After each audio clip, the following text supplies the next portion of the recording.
Sehingga saya berkali-kali bilang, dan ini akan saya kampanyakan sampai saya mati. Di antara gejolokan Allah sama orang soleh, jadi orang soleh itu nanti juga digojlok sama Allah. Kenapa kamu nyembah saya? Karena saya ingin masuk surga ya Allah. Yang satu ditanya, kenapa kamu nyembah saya? Karena saya takut neraka ya Allah. Berarti kalau saya tidak bikin surga, tidak bikin neraka, kamu tidak nyembah saya. Ya udah gitu Gusti, tempat nyembah jenengan. Tapi kadung keliwat alasannya itu. Makanya saya itu tidak pernah bilang ke anak saya gini, kamu harus syukur karena bapak dapat pekerjaan. Tidak pernah saya. Kamu harus syukur bapak punya uang, tidak pernah. Nanti syukurnya nunggu bapak punya uang. Kalau nggak punya uang nggak bapak, ribet. Maka ini yang bupati, yang pejabat tidak usah syukuran bapak naik pangkat, bapak direktur BUMN. Nanti kalau enggak sudah pensiun, sudah syukurnya hilang. Nah, karena ini kan ngaji sama kiai ya, saya ajarkan khas kiai. Saya sampai sekarang ya tidak nikmati kebesaran nama saya atau apa, karena tadi memang harus dilatih. Kalau kita bisa mengatakan putih itu ikhlas, tanpa tekanan, tanpa imbalan. Kenapa pas mengatakan Allah Tuhan harus minta surga? Padahal Allah itu tetap Tuhan meskipun tidak menciptakan surga dan neraka. Nah, dari pemahaman seperti ini, para mufassir itu tahu kualitas kalimat fattaquni ya ulil albab. Takutlah kepada saya. Jadi kualitas kata fattaqun naro sama fattaquni itu bagi orang-orang hakikat lebih takut kalimat fattaquni. Kata orang-orang tasawuf, neraka itu nanti, itu pun kita tidak mesti masuk. Tapi kalau Allah sekarang pun sudah ada. Jadi kalau cara berpikir orang tasawuf gini. Ini karena Pak Bima mesti gak pernah belajar tasawuf, karena belajarnya nyari uang gitu. Makanya ini tak ajari cari tasawuf. Tadi sudah tak gojlok. Harus ngapalkan Quran katanya. Kalau cara berpikir tasawuf itu gini, surga dan neraka itu muajjalah, itu nanti. Kamu nyembah Allah ingin masuk surga, takut menghindari maksiat atau takut sehingga tidak maksiat karena takut neraka. Dan surga itu simbol ridhonya, neraka simbol bencinya, sukhtunya Allah. Terus kata orang-orang tasawuf cara berpikir, Allah itu sudah ada sekarang.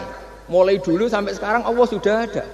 Kalau Allah sudah ada berarti Allah sekarang ya bisa berstatus ridho ke kamu atau berstatus benci ke kamu. Kenapa takutnya nanti? Wong Allahnya sekarang kok takutnya nanti? Ya sekarang juga. Kamu harus amal tuh nakdan. Nakdan tuh cash. Allahnya ada sekarang ya ibadahnya harus ada sekarang. Makanya kata orang-orang tasawuf, andaikan Allah tidak bikin surga atau neraka, ya saya tetap nyembah karena surga itu simbol ridhonya. Bahwa surga itu nyata ada, ya nyata ada. Dengan segala fasilitasnya itu nyata ada. Tapi bahwa surga itu tetap kamu masuk surga karena cari ridhonya Allah. Kalau Allahnya sudah ada, berarti ridhonya sekarang sudah ada. Harus kamu cari sekarang, jangan nanti. Sehingga kadang-kadang orang yang ingin masuk surga itu ya kelasnya kelas amatir. Masyhur itu. Ada seorang wali masuk surga ketemu Allah ditanya. Karena wali ini biasa mensyafaati murid-muridnya. Ya Allah, kenapa murid-murid saya tidak kelihatan sowan jenengan? Murid-murid kamu ingin masuk surga karena ingin makan enak, punya bidadari cantik-cantik itu di sana. Tapi mereka lupa saya. Jadi akhirnya di surga tapi nggak ketemu Tuhan. Karena inginnya ya sudah trauma punya istri jelek, cerewet. Banyak loh orang yang masuk surga itu yang agak kacau. Enak sudah surga, nanti di sana nggak usah sholat, nggak usah puasa. Jadi sholat yang sekarang udah gak problem.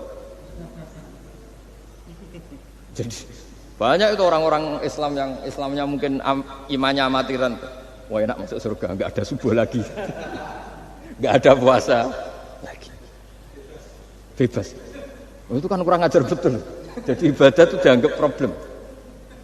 Bandingkan di cerita dunia wali itu ada wali bertanya gini, ya Allah apa di surga itu ada sholat? Ditanya sama Allah, kenapa kamu tanya gitu? Kalau tidak ada sholat mendingan saya tidak di surga. Dia tidak bisa membayangkan ada kenikmatan di atas sholat. Nah kalau jenengan kan nggak bisa membayangkan kalau di surga masih disuruh sholat. Sampai sekarang aja kita tahu berhentinya sholat itu kapan. Kalau sampean tanya gitu, kalau ingin berhenti sholat nggak wajib, majnun. Jadi orang gila langsung nggak wajib. Jadi Artinya harus dilatih ilmu-ilmu tasawuf seperti ini supaya hidup itu nyaman. Hidup itu nyaman.